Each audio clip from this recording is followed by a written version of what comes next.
지난번에 네. 그 개인 회생 그 단점들을 좀 정리해가지고 알려주셨잖아요. 유튜브로 이제 저희 채널로 단점을 검색해서 들어오신 분들이 많이 계시더라고요. 개인 파산의 어떤 단점은 어떤 게 있을까요? 개인 파산은 개인 회생보다는 단점이 좀 있어요. 그래서 이제 그런 부분을 미리 좀 각오를 하고 이제 들어가셔야 되는데, 가장 큰 단점을 제가 생각하는 단점은 뭐냐면 금지 명령이 안 나와요. 금지 명령이라는 제도 자체가 없어요. 개인 회생은 어떻게 보면 많은 부분을 현재 생활을 보존을 해주면서 갚을 수 있도록 도와주는 제도잖아요. 그래서 되게 좋은데, 파산 같은 경우에는 이제 이 사람이 지금 생활을 영위할 수 있도록 독촉을 하지 말아라, 뭐 급여를 압류하지 말아라, 뭐 이런 것들에 대한 어떤 보장하는 제도가 없기 때문에 독촉 자체를 막을 수는 없어요. 다만 그거를 좀 보완하는 제도는 있는데, 이를테면 딱지 이렇게 붙이는 거죠. 빨간 딱지 이렇게 붙이는 거, 그걸 유치동산 압류라고 하는데, 유치동산 압류가 들어왔을 때 그거를 중단시킬 수는 있어요. 더 이상 이걸 환가되지 않도록 그 빨간 딱지를 붙인 상태에서 더 이상 그 절차가 진행되지 않도록 중단하는 방법은 있고, 그리고 이제 이거를 모르시는 분들도 많은데, 채무자 대리인 제도라고 해서 변호사는 채무자의 대리인이 돼서 채무 추심에 대한 대응을 좀 할 수 있거든요. 그 채무자 대리인 제도라는 거는 개인 회생이나 개인 파산을 신청할 채무자나 신청한 채무자들이, 그러니까 독촉을 우리를 통해서, 변호사를 통해서 할 수 있도록 만들어진 제도인데요. 1금융권이나 뭐 저축은행 이런 데까지는 안 되고 거의 대부업체 중심으로 된다고 보시면 돼요. 그러니까 독촉이 너무 심한 곳, 그런 곳은 이제 저희한테 위임을 하시면 독촉을 좀 막아드리거나, 또는 우리를 통해서 변제를 어떤 식으로 할 건지 얘기할 수 있다. 개인 파산 자체를 원천적으로 독촉을 막아가면서 하는 절차는 아니지만, 채무자 대리인 제도나 아니면은 이제 중지 명령 제도를 활용을 해서 어느 정도는 좀 보완이 가능하다. 그리고 일단 파산 신청을 하면 독촉이 줄어들어요. 왜냐면 채권자 입장에서는 뭐 자꾸 내놔라고 이렇게 막 이제 하다가 파산 신청했다는 의미가 어느 정도는 재산은 없다는 게 거의 뭐 확정이 된 거니까, 그런 의미도 있고, 또 만약에 파산 신청 이후에 어떤 재산이 혹시나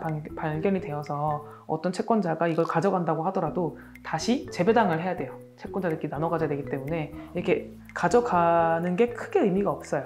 그렇기 때문에 어느 정도는 중단이 된다고 보시면 돼요.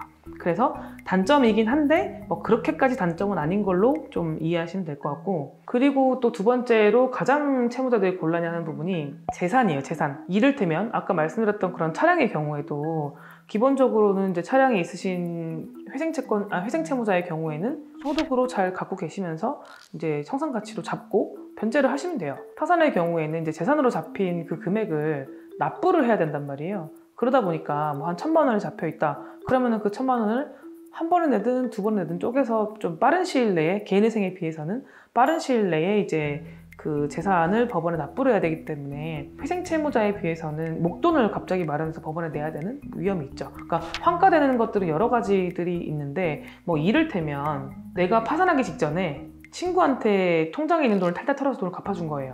물론 이건 이제 부인권의 대상이기도 한데, 설명하기 쉽게 그냥 환수로 말씀을 드리면 1,000만 원을 빼가지고 친구를 줬는데 이게 이제 편파 변제이기 때문에 법원에서는 이걸 인정해주지 않거든요. 그럼 법원에서 이제 이거는 법원에 내라, 이 돈은 채권자들은 나눠줘야 될 돈이다, 그러면서 다시 이제 환수 조치를 할 수도 있고 부인권을 행사할 수도 있는데, 환수를 딱 치고 이제 1,000만 원을 이제 법원에다 돌려 다시 주려고 하면 내 입장에서는 갑자기 그 1,000만 원을 마련해야 되는 거예요. 근데 그 똑같은 일이 회생에서 일어난다고 치면 그 1,000만 원이 청산가치에 반영이 되잖아요. 그러면 그 1,000만 원을 나눠서 내는 거잖아요. 그렇죠. 그러니까 똑같은 불이익도 파산의 경우에는 조금 더 부담이 되죠. 관제인이랑 협의를 해서 1,000만 원을 한 번에 낼 건지 아니면 뭐 두 번에 나눠서 낼 건지 협의를 좀 해요. 파산 면책에 대해서 이분한테 뭐 2, 3년씩 줄 수는 없잖아요. 그래서 좀 가급적 회생에 비해서는 빠른 시일 내에 좀 정리를 해야 된다. 그렇기 때문에 현금을 준비해야 되는 그런 문제들이 좀 부담이 될 수 있다. 그렇게 이해하시면 되고요. 그리고 검토 범위가 되게 넓어요. 회생에 비해서. 개인회생의 경우에는 채무자를 중심으로 신청 서류를 판단을 하거든요.